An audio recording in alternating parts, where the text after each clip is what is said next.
Palavra da Verdade, com Hernandes Dias Lopes. Vamos tratar hoje sobre o Salmo 32. Abra sua Bíblia, por favor. E nós vamos ler esse texto e depois expor esta passagem. Salmo 32. Bem-aventurado aquele cuja iniquidade é perdoada, cujo pecado é coberto. Bem-aventurado o homem a quem o Senhor não atribui iniquidade, e em cujo espírito não há dolo. Enquanto calei os meus pecados, envelheceram os meus ossos, pelos meus constantes gemidos todo dia, porque a tua mão pesava dia e noite sobre mim, e o meu vigor se tornou em sequidão de estio. Confessei-te o meu pecado, e a minha iniquidade não mais ocultei. Disse: confessarei ao Senhor as minhas transgressões, e tu perdoaste a iniquidade do meu pecado. Sendo assim, todo homem piedoso te fará súplicas em tempo de poder encontrar-te. Com efeito, quando transbordarem muitas águas, não o atingirão. Tu és o meu esconderijo, tu me preservas da tribulação e me cercas de alegres cantos de livramento. Instruir-te-ei e te ensinarei o caminho que deves seguir, e sob as minhas vistas te darão conselho. Não sejais como o cavalo ou a mula sem entendimento, os quais com freios e cabrestos são dominados, de outra sorte, não te obedecem. Muito sofrimento terá de curtir o ímpio, mas o que confia no Senhor, a misericórdia o assistirá. Alegrai-vos no Senhor, regozijai-vos, ó justos, exultai vós todos os que sois retos de coração. Amém. Eu quero tratar do seguinte tema na exposição desse salmo: a paz depois do perdão. A paz depois do perdão. Bom, é muito importante entender que esse salmo tem como pano de fundo, como background, o problema que Davi enfrentou num tempo de guerra, quando ele se levanta do leito, passeia pelo terraço e vê uma mulher tomando banho. Diz a Bíblia que a mulher era extremamente bonita. E o olhar, seguido de desejo libidinoso, faz Davi dar um passo rumo à queda, mandando mensageiros verificar, investigar que mulher era essa. E o retorno foi que esta mulher era Batseba, esposa de um dos seus guerreiros valentes, que estava na batalha, Urias, o heteu. Davi dá mais um passo e manda chamar essa mulher. A Bíblia não relata como ele conseguiu seduzir essa mulher e levá-la para a cama. Quanto tempo levou isso? Que argumentos ele usou? Como ela aqueceu aos seus galanteios?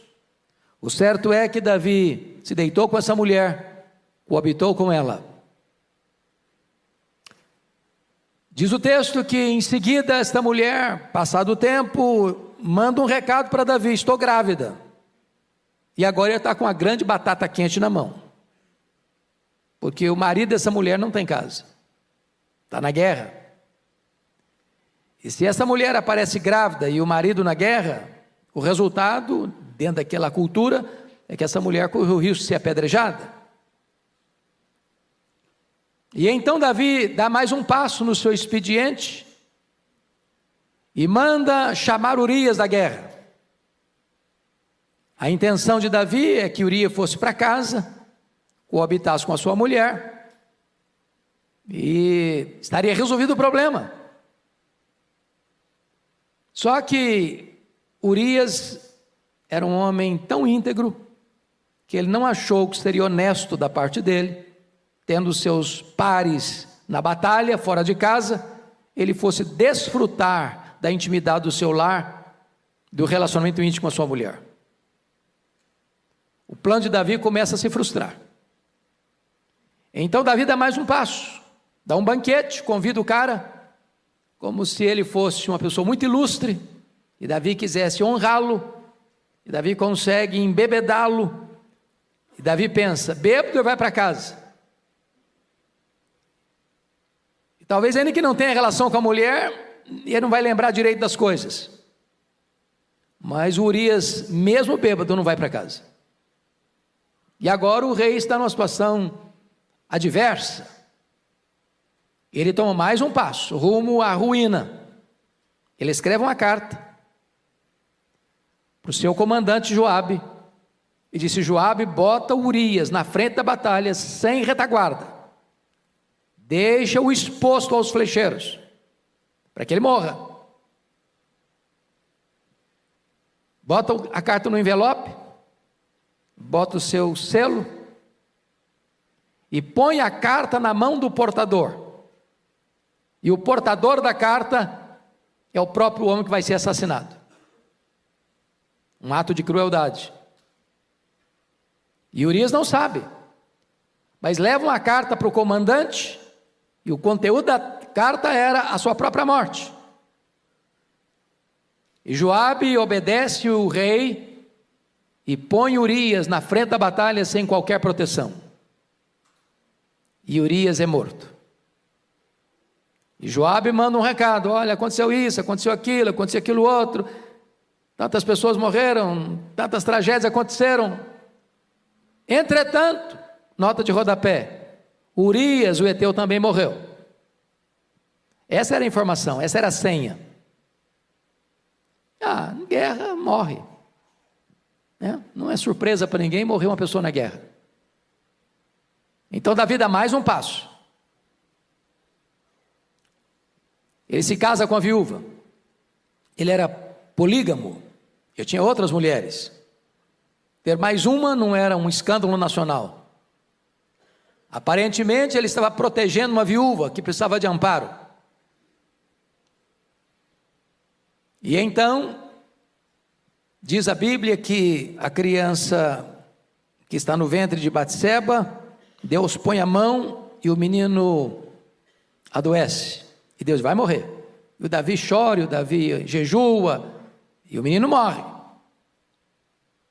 E o tempo passa. A Bíblia não diz precisamente quanto tempo, mas diz a Bíblia que o coração do rei estava perturbado. Parece que estava tudo bem, nenhum escândalo público, nada para a imprensa explorar, tudo bem guardado, mas o coração dele estava desesperado. O vigor dele se tornou em sequidão de estio. Os ossos dele ardiam. A mão de Deus pesava sobre ele, mas ele, dissimuladamente, diante de todo mundo, estava muito bem. Ninguém suspeitava de nada. Aí Deus manda à casa dele o profeta Natã. E o profeta Natã usa uma estratégia para fazer uma abordagem. E Davi cai na armadilha, armada pelo profeta, para reconhecer o seu pecado. Porque Natã chega para ele e diz: olha, tinha numa cidade um homem pobre e um homem rico. O homem rico tinha muitas reses, muitas ovelhas, muito gado, era um cara rico. O pobre tinha uma cabrita, que dava leite, que vivia dentro da casa, que era como um membro da família, pegava no colo. E aí o homem rico recebe uma visita ilustre, e o rico, em vez de ir lá no campo matar uma das suas reses, para fazer um lauto banquete para o seu convidado, resolve ir lá na casa do pobre, pegar a cabrita dele, a única que ele tinha, e matar, para fazer a refeição para o seu convidado. Quando Davi escuta isso, ele fica irritado, ele tinha um senso de justiça. Esse cara deve morrer. Aí o Natan bota o dedo no nariz dele e diz: você é o cara, você é o homem. Deus te deu o reino, Deus te deu riqueza, Deus te deu até muitos privilégios e prazeres, e você foi tomar a mulher de Urias, e ainda matar Urias. Nesse momento Davi cai em si e diz: pequei, se arrepende, confessa, e Deus diz: está perdoado, mas a espada não vai fugir da sua casa. E esse texto é o relato e o registro dessa confissão, desse arrependimento, desse perdão e da restauração divina a Davi. É claro, meus amados irmãos, que Davi comete aqui 3 pecados, e o primeiro dele é adultério, o segundo dele é assassinato, e o terceiro pecado é dissimulação. Então nós vamos olhar agora esse texto que, do meio das tempestades da alma, se levanta como óleo fresco da graça, da misericórdia e do perdão de Deus. Então, primeiro ponto que eu destaco aqui: a paz depois do perdão é a felicidade do perdão. Olha comigo o verso 1. Bem-aventurado aquele cuja iniquidade é perdoada, cujo pecado é coberto.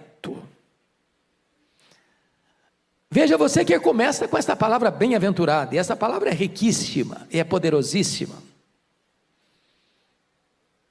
Esta palavra é muito feliz. É como Jesus abre as bem-aventuranças: bem-aventurados os humildes de espírito, bem-aventurados os que choram. Ou seja, o perdão de Deus é a maior fonte de alegria que uma pessoa pode ter na vida. Meus irmãos, o pecado é terrível, é maligníssimo, é pior do que a pobreza, é pior do que a doença, é pior do que a perseguição, é pior do que a solidão, é pior do que a morte, porque esses males podem nos atingir e jamais nos afastarem de Deus. Mas o pecado é maligníssimo porque ele nos priva do maior bem, a comunhão com Deus, porque Deus é a fonte da plena e maior alegria. É na presença de Deus que tem plenitude de alegria. É impossível coexistir comunhão com Deus e pecado. É impossível coexistir paz e pecado. Por isso ele diz que feliz é aquele cuja transgressão é perdoada. A palavra transgressão no hebraico, a palavra pechá, significa rebelião, alta traição contra o soberano. É passar dos limites, é rebelar-se contra Deus. E o que o texto quer nos informar é que bem-aventurado é aquele cuja iniquidade, toda essa sujeira é perdoada.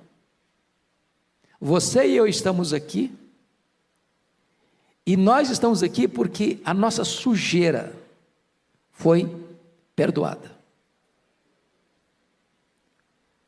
Irmãos, a diferença entre nós e o mais depravado ser humano é apenas de graus e não de natureza. Está dentro de nós todo o potencial para toda a malignidade do pecado. É isso que os teólogos entenderam por depravação total. Não há nenhuma área da nossa vida que não tenha sido afetada pelo pecado. A nossa razão, a nossa emoção, a nossa vontade. Não há parte sã na nossa vida. Como Moody, certa feita, caminhava com um irmão da igreja para uma cruzada nos Estados Unidos, e a pessoa que o acompanhava olhou para um bêbado caído na sarjeta, todo sujo, de vômito, e a pessoa disse: olha aí, Moody, que situação horrível. E Moody disse: ali estaria eu, se não fosse a graça. Nenhum de nós tem condições de jogar a pedra. Nenhum de nós tem condições, eu não faço isso, eu não faço aquilo. Não, o potencial do mal está dentro de nós. E feliz é o homem cuja essa sujeira toda é perdoada. O perdão divino lava os pecados, e o perdão divino nos livra da culpa do pecado. Feliz é aquele, olha aí o verso primeiro ainda, parte B. Feliz é aquele cujo pecado é coberto. Coberto, a palavra chatá, pecado no hebraico, significa, mesmo que no grego, hamartia, sair do caminho, errar o alvo, viver fora dos padrões. Você se lembra que no dia que o sacerdote entrava no Santo dos Santos com sangue, e derramava o sangue sobre a arca da aliança, a ideia ali é de que o pecado estava sendo coberto com sangue. Quando se olhava, não via mais o pecado, porque estava coberto com sangue. A ideia aqui, cujo pecado, está no versículo 1, feliz, bem-aventurado é aquele cujo pecado é coberto, é exatamente isso. O sangue cobriu o pecado. Deus olha e vê o sangue, e ao ver o sangue, sabe o que significa isso? O juízo foi aplicado. Não tem perdão sem justiça, irmãos. Falar em perdão sem justiça é macular a honra de Deus. Deus não faz vistas grossas com o pecado. Deus não faz concessão ao pecado. Deus jamais diz: não, isso aí não tem problema não, vou perdoar, tá, esquece, está tudo bem, tá tudo resolvido. Não, Deus não faz assim não. Deus pune o pecado. Deus julga o pecado. E toda a história do Antigo Testamento, com todas aquelas matanças de cordeiros e sangue que era colocado no altar, tinha uma única intenção: aquilo era apontar para a cruz, apontar para o Cordeiro de Deus, porque na cruz Deus fuzilou o seu próprio Filho, com a espada da lei, fazendo cumprir cabalmente a justiça dele, porque ele morre como nosso substituto, representante, fiador. Então Deus aplica o juízo no Filho, para que o sangue do Filho cubra o nosso pecado. Por isso a Bíblia diz: feliz é aquele cujo pecado é coberto. O juízo foi aplicado, a lei foi satisfeita, e então a base legal para o perdão. Mas em terceiro lugar, feliz é aquele a quem o Senhor não atribui iniquidade. Olha o verso 2: bem-aventurado o homem a quem o Senhor não atribui iniquidade. A palavra iniquidade, a palavra avon no hebraico, é depravação, distorção moral, perversão. Aqui está o coração da Bíblia, irmãos, aqui está a essência do Evangelho. Como assim aquele a quem Deus não atribui iniquidade? Alguém de nós aqui está desprovido de iniquidade? Como assim Deus não atribui iniquidade? Se eu sou iníquo? Como é que Deus faz isso? Como é que Deus resolve isso? Como é que Deus pode ser justo e ao mesmo tempo justificador do ímpio? Como é que Deus faz isso? Esse texto de Davi está trazendo à baila, à tona, a gloriosa doutrina da justificação pela fé. E você se lembra que na cruz houve 3 transações. A primeira delas, diz lá em 2 Coríntios, capítulo 5, verso 19, Deus estava em Cristo reconciliando consigo o mundo, não imputando aos homens as suas transgressões. O que é a doutrina da imputação?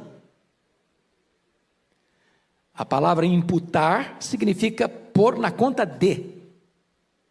Quando Deus foi nos salvar, a primeira coisa que Deus fez, Deus não botou na sua conta, na minha conta, na nossa conta, o nosso pecado, a nossa dívida. Porque se Deus botasse na nossa conta a nossa dívida, se Deus imputasse a nós as nossas transgressões, nós não sairíamos delas, porque a nossa dívida é impagável. Segunda transação da cruz, está lá em 2 Coríntios 5, 21. Aquele que não conheceu o pecado, Deus o fez pecado por nós. Significa o quê? Que Deus não imputou a mim o meu pecado, mas Deus imputou o meu pecado sobre o filho dele. Deus lançou sobre ele a iniquidade de todos nós. Ele foi feito pecado por nós.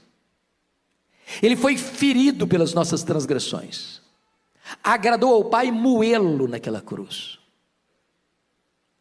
Deus aplica no Filho o golpe da lei e satisfaz a sua justiça, porque o Filho, como nosso substituto, representante, fiador, morreu pelos nossos pecados em nosso lugar. É só por isso que você pode ler o versículo 2, bem-aventurado o homem a quem o Senhor não atribui iniquidade. O camarada é iníquo, ele cometeu iniquidade, Deus não atribui a ele a iniquidade dele. Por quê? Por quê? Por que eu não tenho que morrer pelos meus pecados? Por que eu não tenho que ir para o inferno por causa dos meus pecados? Não é porque eu sou bom, porque eu sou santo, porque eu não cometo pecado? Não. É porque Deus pegou os meus pecados, as minhas transgressões, as minhas iniquidades e lançou todas elas sobre o seu Filho. E quando os meus pecados foram lançados sobre o Filho de Deus, a lei exigiu que ele morresse, porque o salário do pecado é a morte. Ele não morreu como um mártir, ele não morreu como uma vítima indefesa, ele morreu vicariamente, substitutivamente, ele morreu no nosso lugar, ele morreu pelos nossos pecados. Agora Deus não atribui mais iniquidade a mim, sabe por quê? Porque Deus é justo, e Deus sendo justo, ele não pune o mesmo pecado duas vezes. Ele puniu o meu pecado no Filho dele, para não punir o meu pecado em mim mesmo. É isso que Davi está ensinando aqui. Feliz o homem a quem Deus não atribui iniquidade. Terceira transação da cruz, está lá em 2 Coríntios 5, 21. Aquele que não conheceu o pecado, Deus o fez pecado por nós, para que nele nós fôssemos feitos justiça de Deus. Sabe o que Deus vai fazer agora? Deus vai imputar, ou seja, botar na nossa conta, toda a justiça do seu Filho. Notem vocês que justificação é um ato, não é um processo. Segundo, justificação não tem graus, não tem ninguém mais justificado do que outro. Prestem bem atenção no que eu vou lhes dizer. Justificação não faz você justo. Justificação declara você justo. É um ato de declaração. Então, quando Deus puxa sua ficha lá no tribunal do céu, sabe o que está lá? Justificado. O que significa isso? Não só você não tem dívida, mas você tem crédito. Crédito infinito. Toda a justiça de Cristo está depositada na sua conta. É por isso que a Bíblia diz, já nenhuma condenação a mais para aqueles que estão em Cristo Jesus nosso Senhor. Bem-aventurado aquele a quem o Senhor não atribui iniquidade. Mas veja ainda, em quarto lugar, feliz é aquele em cujo espírito não há dolo. O que é dolo? Dolo é má intenção, é maldade.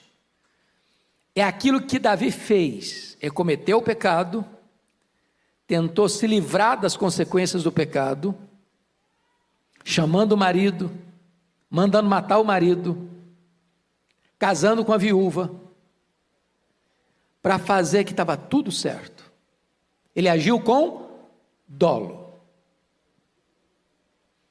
E você sabe que diante da lei nossa humana, você tem crimes que são crimes culposos e crimes dolosos. E quando a lei vai julgar, o peso é diferente. Você pode matar uma pessoa sem a intenção de matá-la. Por exemplo, você está dirigindo o seu carro e você está a 80 por hora numa avenida ou numa estrada que é permitido andar por 80 por hora. Se você está na Bandeirantes, na Dutra não, mas na Bandeirantes, 120 por hora. E aí, de repente, inesperadamente, uma pessoa entra na rua, entra na avenida, entra na estrada, não tem como frear. Bateu, morreu. A pessoa morreu. Você cometeu um crime. Mas foi o quê? Culposo ou doloso? Culposo. Você não tinha intenção de matar. Agora, diferente, o que é doloso? Estou com raiva do fulano, e eu vou lá na loja, compro um revólver, uma caixa de bala, e intencionalmente eu vou onde ele está, e descarrego 5 balas no peito dele, ele morre. Esse crime é o quê? Culposo ou doloso? Doloso.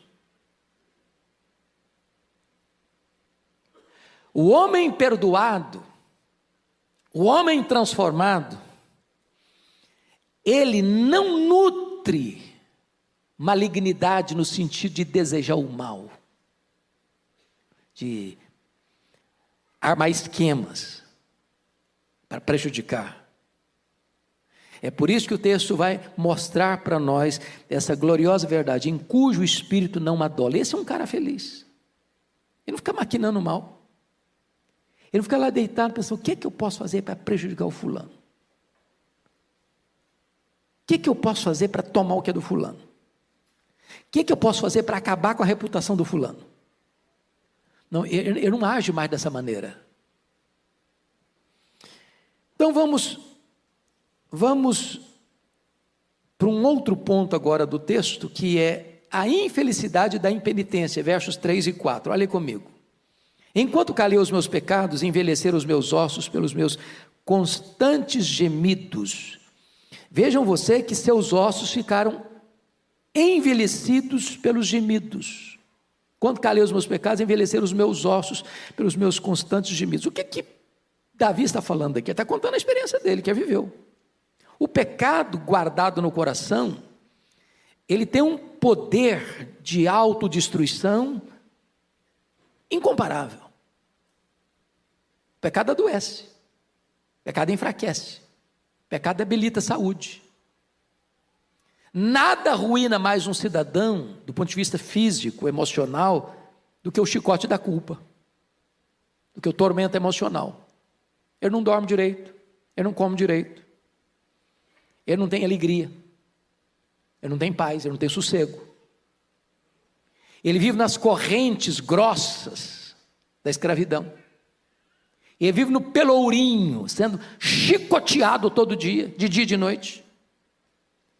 E isso vai reverberando, né, na vida física. Eu li um relatório, eu não sei se os médicos que estão aqui podem me dizer se essa estatística ainda é real, e eu preguei em vários congressos de médicos e de enfermeiros, Brasil afora, e essa informação era falada assim com muita clareza, que cerca de 50% das pessoas que passam pelos hospitais, os problemas são chamados causas psicossomáticas. Ou seja, os problemas da vida, a culpa, o pecado, as mazelas da vida, vão misturando aí com suas emoções, isso vai sendo somatizado, isso vai debilitando a sua saúde, vai mexendo com você. E vou lhe dizer mais, não tem divã de psicanalista que resolve culpa. Não tem remédio da farmácia que você toma e alivia a culpa. Você alivia uma dor física, mas a culpa não. O chicote da consciência não. E aqui Davi está mostrando que o problema da culpa corrói. O pecado é como se fosse uma serpente que você vai aquecer no seu peito. Ela vai te pegar, ela vai te picar, ela vai deixar veneno em você. Mas nota em segundo lugar, que ele vai dizer aí no verso 4, outra coisa gravíssima. Porque a tua mão pesava de dia e de noite sobre mim. Ô, gente, a mão de Deus é uma bênção, né? É a maior dádiva que nós podemos ter, a mão de Deus. A mão de Deus sobre nós. A mão de Deus que protege, a mão de Deus que dirige, a mão de Deus que guia, a mão de Deus que abençoa, é a mão de Deus. E nós não pedimos, Senhor, estenda a tua mão sobre nós. É uma bênção a mão de Deus, mas a mão de Deus também pode ser o nosso maior problema. Se a mão de Deus pesar, você está frito. Tem homem que te livra, tem dinheiro que te livra, tem viagem que te livra, não tem mudança de endereço que te livra, não tem apartamento de cobertura que te livra, não tem mansão que te livra, não tem muro que te livra, não tem nada que te livra se a mão de Deus pesar sobre a sua vida. E ele diz, a tua mão pesava sobre mim. Quando?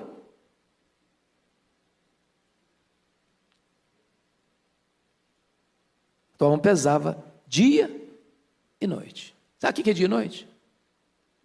Sem pausa, sem trégua, sem descanso. Mas ele vai dar uma terceira informação sobre o perigo da infelicidade da impenitência.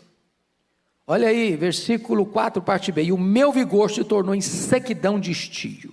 O pecado abate o espírito, entristece o coração e enfraquece o corpo. Ou seja, sofrimento e enfraquecimento caminham de mãos dadas. O cara murchou, secou, desidratou. Foi a experiência de Davi. E agora ele vai partir para o terceiro ponto, que é a necessidade e a importância da confissão. Está aí no versículo 5, confira comigo. Confessei-te o meu pecado e a minha iniquidade não mais ocultei.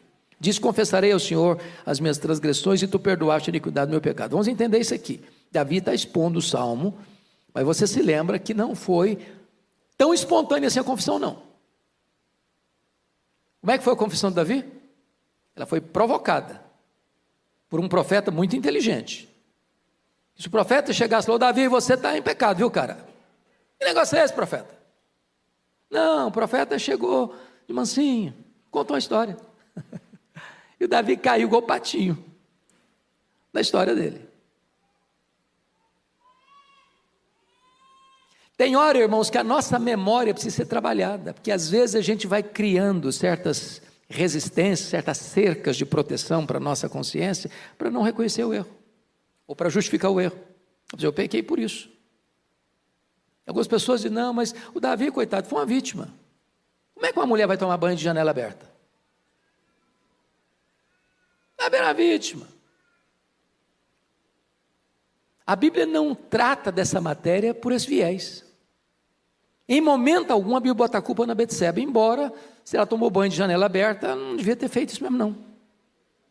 Ninguém está com licença aqui para tomar banho nu, em público, ou deixando a porta aberta, ou a janela aberta. Porque hoje não é a janela que está aberta mais não, é a mídia social. Tem gente que se veste sumariamente e tira uma foto bem bonita e posta. Ela quer ser vista. A intenção é exatamente despertar desejos. Vejam, não vão parar. Mas o ponto básico é o seguinte: o Davi está reconhecendo aqui que ele precisa confessar. Confessei-te o meu pecado e a minha iniquidade não mais ocultei. Em outras palavras, Davi destampa a caverna dos horrores. Abre a caixa da ferramenta. Abre a caixa preta. Joga tudo para fora. Se você pega uma ferida, por exemplo, ela tá lá. Se você tampa a ferida, o que acontece com essa ferida? Ela vai se contaminando, vai gangrenando, e ela pode ser extremamente perigosa. O que você tem que fazer? Abrir a ferida, fazer asepsia, aplicar o remédio. Esconder, tapar, botar uma cobertura para ninguém perceber, não é a solução do problema. Davi está dizendo, confessei-te o meu pecado. E qual o resultado? Disse: confessarei ao Senhor as minhas transgressões, e tu perdoaste a iniquidade do meu pecado. O que a Bíblia ensina em Provérbios 28:13? Quem lembra de cor? Vamos lá? Aquele que encobre, me ajuda aí, as suas transgressões jamais prosperará, mas aquele que as confessa aí, deixe, alcançará misericórdia. O que a Bíblia diz mais? Lá em 1 João 1,9: se confessarmos os nossos pecados, Deus é fiel e justo para nos perdoar os pecados e nos purificar de toda injustiça. A Bíblia diz que o nosso Deus tem prazer na misericórdia e é rico em perdoar. Deus não tolera um coração duro, mas Deus habita com abatido e contrito de coração. Não importa a gravidade do pecado, em havendo arrependimento e confissão, há perdão. Isso é maravilhoso, irmãos, porque embora o pecado seja maligníssimo, tem saída, tem saída. Agora vamos entender isso aqui. Arrependimento é uma palavra muito importante na Bíblia, muito importante. E a palavra arrependimento, metanoia, na língua grega, ela tem 3 implicações muito importantes. Arrependimento implica em mudar a mente, mudar a emoção e mudar a vontade ou a volição. Porque nós somos o quê? Nós somos razão, nós somos emoção, nós somos volição, certo? O arrependimento tem que trabalhar essas 3 áreas, senão, se não completar o ciclo, não é arrependimento. Talvez a melhor forma de explicar isso é ilustrar a diferença entre Judas Iscariotes e Pedro. Judas traiu Jesus, Pedro negou Jesus. O Judas suicidou, o Pedro foi restaurado. Qual a diferença de atitude entre Judas e Pedro? No ciclo de Judas faltou um elemento. O elemento racional existiu, ele reconheceu o erro dele? Reconheceu. Ele ficou triste porque errou? Ficou triste. Então, de 3 elementos do arrependimento, ele tinha 2 etapas vencidas. Ele reconheceu o erro, foi lá para o sacerdote trair sangue inocente. E ele ficou tão triste que ele devolveu o dinheiro. Não quero saber desse dinheiro, esse dinheiro não resolve nada para mim. O que faltou para ele completar o ciclo? Voltar-se. A vontade, a disposição, a decisão de voltar para Jesus. Por isso que a palavra arrependimento significa dar meia volta. Eu estou indo para cá, eu reconheço o erro e retorno. A vontade precisa agir, retornar para Deus. Porque se você não fizer o ciclo completo, você fica preso no cipoal do remorso, e o remorso leva ao suicídio, ao desespero. Pedro reconheceu o erro, Pedro ficou triste pelo erro, chorou, mas Pedro voltou-se para Jesus, completou o ciclo, é restaurado, é perdoado. Agora, notem vocês,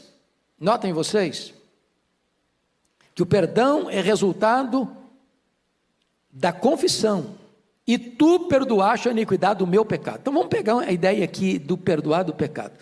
Você lembra lá do sacerdote, que quando ele ia fazer esse momento lá da expiação, um bode era sacrificado, e o sangue dele era derramado no altar. O outro bode, que era o bode emissário, o sacerdote impunha a mão sobre o bode, e de certa forma, como que confessava o pecado do povo, e soltava esse bode para o deserto, para ilustrar o fato de que quando você se arrepende e confessa, o seu pecado é removido de você, é afastado de você, é mandado embora de você, não tem mais iniquidade.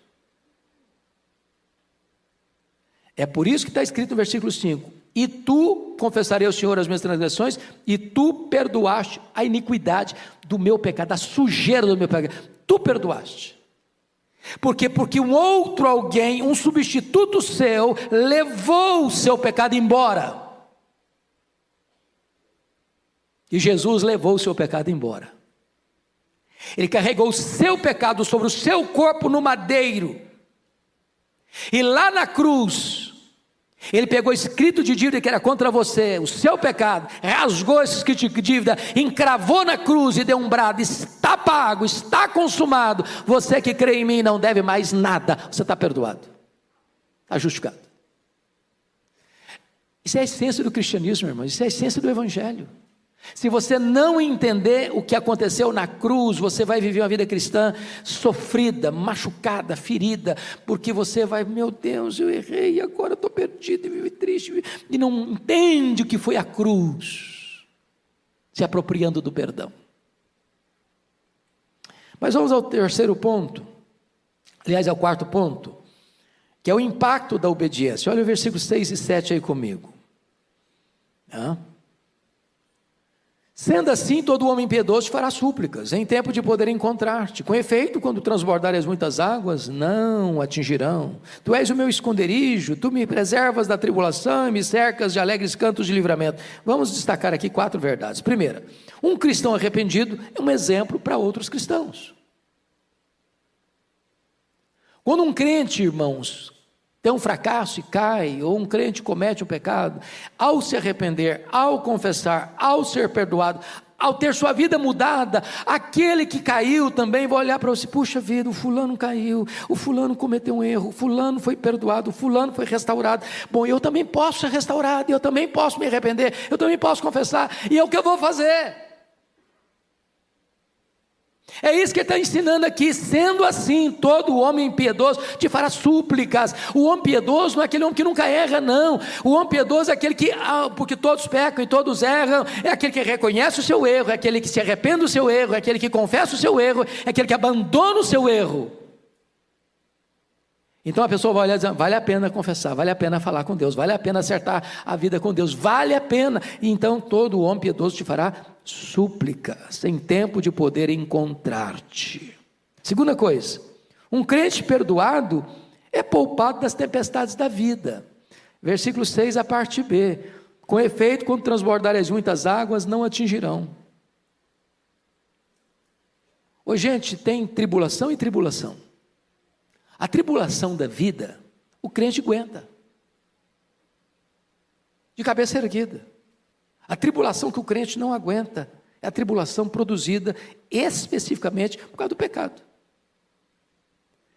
Enquanto o cara não se vê livre disso, ele está na unha do inimigo, uma camisa de força, um pelourinho, sendo açoitado, atormentado, acuado, acusado, triste, ossos secos, vigor seco. É isso que ele está dizendo. É isso que ele está ensinando para nós. Vocês se lembram da história do Lutero? Lutero era um camarada que sempre teve dramas de consciência, né? Antes da conversão dele, o Lutero ia todo dia no confessionário, todo dia. E as confissões dele eram confissões assim, de 1 hora, 1h30, 2 horas. E o padre que recebia as confissões não aguentava mais aquela lorota toda. Dizem os biógrafos de Lutero que um dia o padre confessor disse para ele: ô Lutero, o dia que você cometeu um pecado de verdade, vem aqui, que eu não aguento mais essa lorota sua não. Porque o camarada tinha dramas de consciência. Dramas de consciência. Depois que ele conheceu a gloriosa doutrina da justificação pela fé, o justo viverá pela fé. Ele vai a Roma e sobe as escadarias do templo de joelhos, tentando aliviar a consciência, desesperado. E um dia depois da sua conversão, ele teve um sonho, aliás, um pesadelo. E o diabo apareceu para ele. E Lutero tinha esses dramas, para você ter uma ideia, na dieta de Worms, quando ele é levado à dieta de Worms diante das autoridades políticas e eclesiásticas da época, com as obras dele em cima da mesa, e ele sabia que a situação ali era gravíssima, a vida dele estava em risco. Perguntaram a Lutero: você nega, você volta, desculpa do pleonasmo, volta atrás, você afirma que você não crê mais nas que você escreveu? A coisa era tão dramática que ele diz: dá para eu pensar um pouco essa noite? E naquela noite, dizem os seus biógrafos, que ele enfrentou uma batalha espiritual tão grande, que parecia que o diabo estava ali no quarto dele, a ponto de pegar o tinteiro e jogar na parede, tentando jogar no diabo. Louvado seja Deus, no dia seguinte, quando as obras foram postas de novo na mesa, e perguntar para ele: você nega? Você se retrata? Ele respondeu: a não ser que vocês me convençam pelas escrituras que eu estou errado, eu não posso me retratar. Porque não é legítimo o homem agir contra a sua própria consciência. Que Deus me ajude. E ali foi o grande corte radical da reforma que começou em 1517. A dieta de Worms aconteceu em 1521. Mas dizem os estudiosos que certa feita ele está dormindo e ele tem um pesadelo e o diabo aparece para ele com a lista de pecados terríveis. Você fez isso, você fez isso, você fez aquilo, você fez aquilo outro, aquilo outro, aquilo outro. E no pesadelo mesmo, no sonho, Lutero disse: é verdade, eu fiz tudo isso aí. Só tem um detalhe que não está aí. É que o sangue de Jesus, o Filho de Deus, me purifica de todo o pecado. Oh, amados, isso traz alívio e cura para a consciência. Tira o fardo pesado da culpa. Traz cura para os ossos. Traz vigor espiritual. É a graça do perdão de Deus. Mas em terceiro lugar, um crente piedoso, ou melhor, um crente perdoado, tem Deus como seu esconderijo. Olha o versículo 7. Tu és o meu esconderijo. Oh, louvado seja Deus. Porque note você, um crente em pecado, ou seja, um crente que comete o pecado, não se arrepende dele, a mão de Deus está sobre ele. O que é que ele tem de Deus? Medo. É igual o Adão e Eva lá no Éden, fogem de Deus, correm de Deus, têm medo de Deus. Mas quando você é perdoado, Deus é o que para você? Refúgio. Você corre para Ele, não dele. Ele é seu abrigo, Ele é a sua cidade refúgio. Para Ele você pode correr, nele você tem segurança.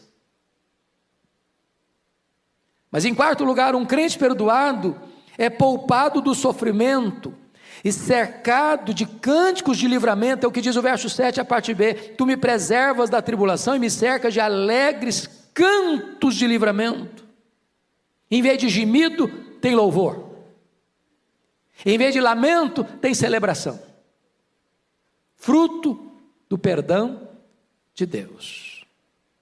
Mas me permita encerrar com mais alguns pontos, 3 pontos aqui que eu quero destacar. Primeiro, a instrução da graça, verso 8 e 9. Olha aí comigo. Veja você que agora não é Davi que vai falar não. A partir do verso 8 aqui, quem está falando não é mais Davi. Quem está falando é o próprio Deus. E está escrito assim: instruir-te-ei e te ensinarei o caminho que deves seguir. E sob as minhas vistas te darei conselho. Um crente perdoado é um crente ensinável, é um crente de ouvidos abertos, de coração sensível, que se coloca debaixo da autoridade da Bíblia. O Moody, Dwight Lyman Moody, ele tinha na capa da Bíblia uma frase, e a frase era esta: este livro afastará você do pecado, ou o pecado afastará você deste livro.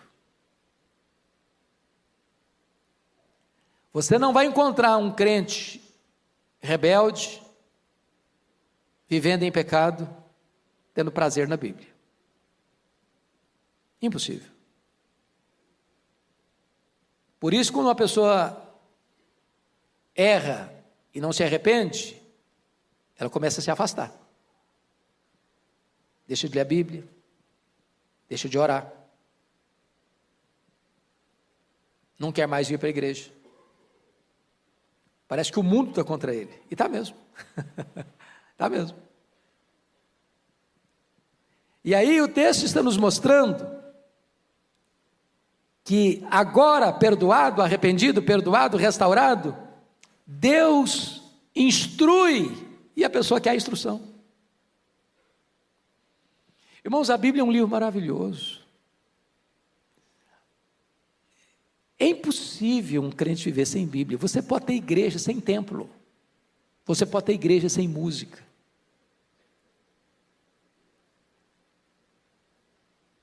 Mas você não pode ter igreja sem Bíblia. Onde não tem palavra de Deus, não tem direção. Eu quero fortemente encorajar você a ser um estudioso da Bíblia. E quando eu digo isso, eu não estou dizendo que você só vai pegar a sua Bíblia no domingo para ir para a igreja. E às vezes algumas pessoas nem têm mais Bíblia, sabia? Eu gosto das mídias sociais, eu gosto mesmo, uso todas. Eu ando com esse bichinho aqui todo dia. Mas não abro mão da Bíblia de papel. Sabe por quê? Nisso aqui você vai ter muita dificuldade de decorar. Nisso aqui você vai ter muita dificuldade de fazer uma anotação ao lado do versículo que falou com você. Estava na minha devocional, li esse versículo, coisas novas vieram à tona, e eu vou lá e escrevo um pontozinho ali que me remete àquilo que Deus falou comigo.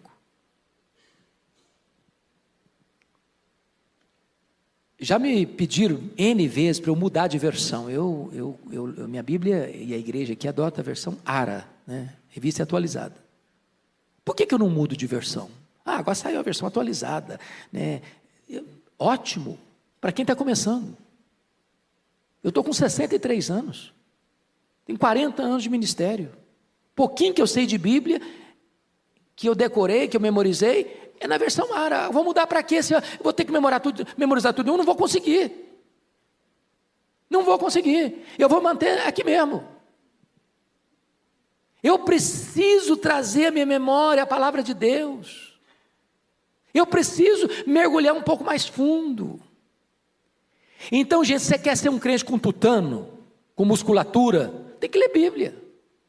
Mas ler Bíblia em casa. Nós estamos vivendo na melhor época do mundo. Hoje a gente tem Bíblia de estudo, hoje de todo jeito. Tem Bíblia para criança, para adolescente, para jovem, para adulto, para velho, para casado, para descasado, para empresário, para empregado. Não sei das quantas. Tem Bíblia de todo jeito. E o povo é analfabeto da Bíblia. Uma loucura isso. Você vai pregar em Ageu, o cara começa a procurar Ageu em Gênesis. Ele não sabe nem que tem Ageu. Então, para Deus nos instruir, irmãos, Ele não vai chegar no seu quarto e, fulano, eu vou te instruir hoje. Abra os seus ouvidos que te falarei. Não. Você vai pegar a sua Bíblia e vai ler a Bíblia e Deus está falando com você. Com você. Tem crente que não escuta a voz de Deus, não lê Bíblia.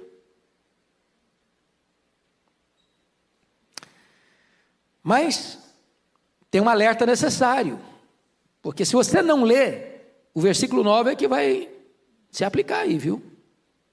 Vamos ler o 9 em voz alta aí? Porque aí o problema é nosso agora, hein? Vamos lá, juntos? Não sejais como o cavalo ou a mula, sem entendimento, os quais com freios e cabrestos são dominados. É isso aí. É desse jeito aí. que o texto está dizendo? Se você não lê Bíblia, se você não for instruído, você embrutece. E aí o que acontece? Cavalo é chucro. E a mula é teimosa. Cabeça dura. Só vai obedecer com freio. Não adianta você chegar na orelha do cavalo e falar, paciência, vamos melhorar, cara, você está andando devagar demais. Você vai fazer um discurso de 1 hora para o cavalo, no pé do ouvido dele, ele não vai te obedecer. Você põe freio na boca dele, ele não vai te obedecer.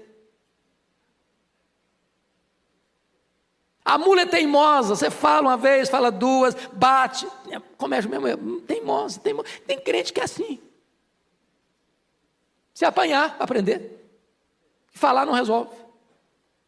Porque não quer instrução. E quem não quer, já escutou aquela frase? Quem não escuta conselho, escuta coitado. Quem não aprende com o preceito, vai ter que aprender com a chibata. Então, amados, vamos ser inteligentes? Para a gente não apanhar desnecessariamente? Estude Bíblia. Você vai discernir o tempo que você está vivendo. Você vai fugir de certas encrencas na vida que você não precisa passar.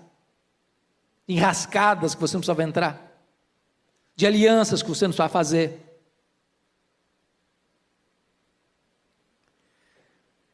Penúltimo lugar, contraste profundo no versículo 10. Muito sofrimento terá de curtir o ímpio, mas o que confia no Senhor, a misericórdia o assistirá. Então tem 2 caminhos, o caminho do ímpio e o caminho do piedoso. O caminho do piedoso é um caminho de bênção, de misericórdia, assistindo. O caminho do ímpio é um caminho que vai ter que curtir muito sofrimento. Muito sofrimento, pouco não é muito. Então esse negócio de achar que a vida está do lado de fora, a vida está pulsando lá fora, do outro lado do muro, que lá sim a pessoa vive, lá sim a pessoa é feliz, lá sim a pessoa celebra, lá ela está curtindo a vida, balela. Lugar de curtir a vida é do lado de cá do muro, é na casa do Pai, é na casa do Pai que tem pão com fartura, é na casa do Pai que você é amado, é na casa do Pai que você é abraçado, é na casa do Pai que você é beijado, é na casa do Pai que tem festa para você. Lá fora tem miséria, tem traição, tem opróbrio, tem vergonha, tem chiqueiro, tem lama. Mas finalmente,